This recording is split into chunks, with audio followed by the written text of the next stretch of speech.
Everton can only manage a 0-0 draw today against Brighton, meaning they remain 8th, 7th adrift of the top four. They do have a game in hand, though. However, it was a little cluttered to have Everton or indeed Spurs in this graphic, looking ahead to the remaining fixtures for those vying for the top four. So we've put in Leicester, West Ham, Chelsea and Liverpool. Hey, you've got to be happy, Stevie. Look at that run-in for Liverpool.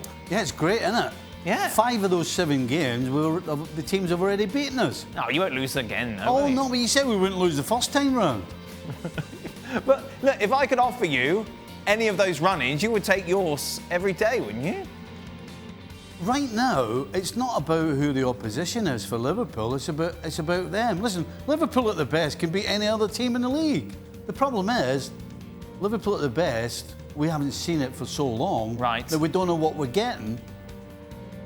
And even though it's Burnley, even though it's West Brom, Newcastle, Southampton, these are all teams that have already beaten Liverpool that we said wouldn't do it the first time. So I'm sorry, I've got nothing. So to Liverpool be aren't going to make top four? No, they're not. No, still, absolutely not. Don, let's welcome back Don. Don, are you as definitive on Liverpool's chances of Champions League football as Stevie?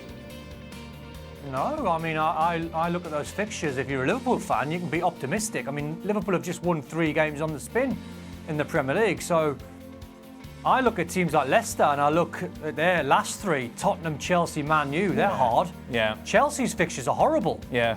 You know, West Ham, Man City, Arsenal, Leicester, Villa. I think if you're a Liverpool fan, you look at those and you go, the next game is the most important game, obviously after Real Madrid, and that's going to be Leeds. If they turn over Leeds, that's 4 wins on the spin in the Premier League. Yeah, Stevie. I didn't mention Leeds absolutely scared the pants off Liverpool at the start of the season. Everyone scared the pants off Liverpool, well, but you've turned the corner now. I'm just saying. It's fine. I mean, listen, you're talking there. You've got 2 teams sat in that what you just showed us, Chelsea and West Ham. Yeah. But you know exactly what you're getting when they step on the field. And Don's talking about Chelsea's running. Chelsea don't give goals up. I've criticised Chelsea because they don't. To West Brom. I've criticised Chelsea because they don't Crystal score Palace. enough goals.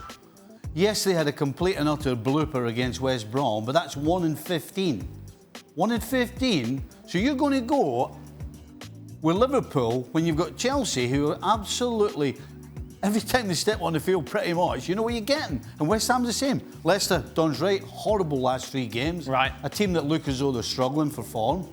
So there's your 2. West Ham, Chelsea. Chelsea, West Ham. Yeah, I think so. Who's your 2, Don? Don't know, because it changes every week. I don't think you can say Liverpool can't get in the top 4 and they're not going to do it. I mean, they're still Liverpool. They've still got the same players. As I said, they've still got 3 on the spin. If you're a fan of those sides, listen. I was at West Ham and they beat Leicester 3-2, and it should have been a lot more. It was so comfortable. Got a bit scary towards the end. But even West Ham fans will tell you their next game is Newcastle. Now everyone thinks, well, West Ham will beat Newcastle. I was at the London Stadium on match day 1. Newcastle turned up and smashed West Ham, absolutely battered them. So the form Who's of your either 2 side's now, gone Don? Who's your completely 2 wayward right since now? then. I think Leicester miss out, and I think Chelsea and Liverpool get there. Wow, there you go. Take that, West Ham. Meanwhile, of course, as Don rightly mentioned, for Liverpool, their next match is Real Madrid at Anfield, looking to turn around that 3-1 deficit after the first leg. The bookies have Real Madrid as big favourites. Don, we asked you for your Liverpool 11, how you thought Klopp was going to go. Surprise, surprise, no Keita in the starting 11, but no Jota either. No, listen. I thought he'd done the right thing. Jurgen Klopp playing Jota in the first leg. It didn't work out for him. He didn't get any change off the centre half. So I think when Jurgen looks at it again, and he might see Firmino or wanting Firmino to lead the line, he's more reliable. He can link the play a little bit better. And I've gone with probably Liverpool's strongest side. That's obviously available. I think Jota might come off the bench if needed, but to link the play, I think Firmino might do a better job. Salah still scoring goals, and I've got Sadio Mane back in the side. He was rested at the weekend, but he surely has to go with Gino Wijnaldum, Fabinho and Thiago in midfield. Has to, surely. Does that 11 work for you, Stevie? I would actually play Jota ahead of Firmino. Right. I think the things that Don are saying are right about Firmino links to play, but he hasn't been doing that either. And he hasn't been scoring goals, that's for sure. So I think you've got to play the guy who, from nowhere, can put the ball in the net. And the truth is, since I can remember, Liverpool haven't been creating. You know, we keep talking about the front three not scoring goals. Well, you really have to create chances to score. And Liverpool haven't been creating goals. And again, you go with what they're doing at the back. Not just the two centre-backs. But Alisson hasn't made a save of any note for a long time as well. Yeah. You know, so the positives for Liverpool are pretty slim right now.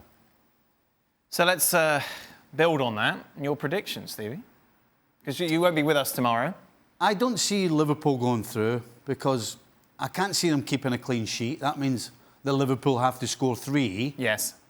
in order to still be in the tie, which means to actually win it, they've got to score 4. I mean, really? A team that has been creating and scoring goals is going to have to score 4 against Real Madrid? 3-1, extra time, penalties. That's a nice, positive thought. I just don't see it happening. Don? No, I don't see it. I see the scoreline something like a 1-1. I think Liverpool have given themselves too much to do. Listen, I mean, it's But it's Liverpool one have of them such a where better midfield, fans- Don. Yeah, I know, but I know what you're saying. I know you're trying to tease me. I get exactly what you're doing.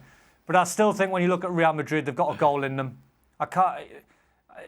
Listen, the romantic in me thinks fans in the stadium, Liverpool full strength, it wouldn't stun you over the last however many years if Liverpool beat Real Madrid 2-0 and went through. It's not going to happen this time. They've not got the fans to try and rely on. Don's a They've defeated still got man. Kabak and Phillips. Well, I sort of am. I'm respecting the opposition. I think Benzema and Vinicius Jr. was the best player on the pitch alongside Toni Kroos in the last game. I understand Vasquez is missing as well, so that's another injury blow for Zidane to try and deal with. So I think the start of the game is the most important thing. If Liverpool go 1-0 up inside half an hour, then they could go through. What percentage, Don? Liverpool to go through? 70-30 against.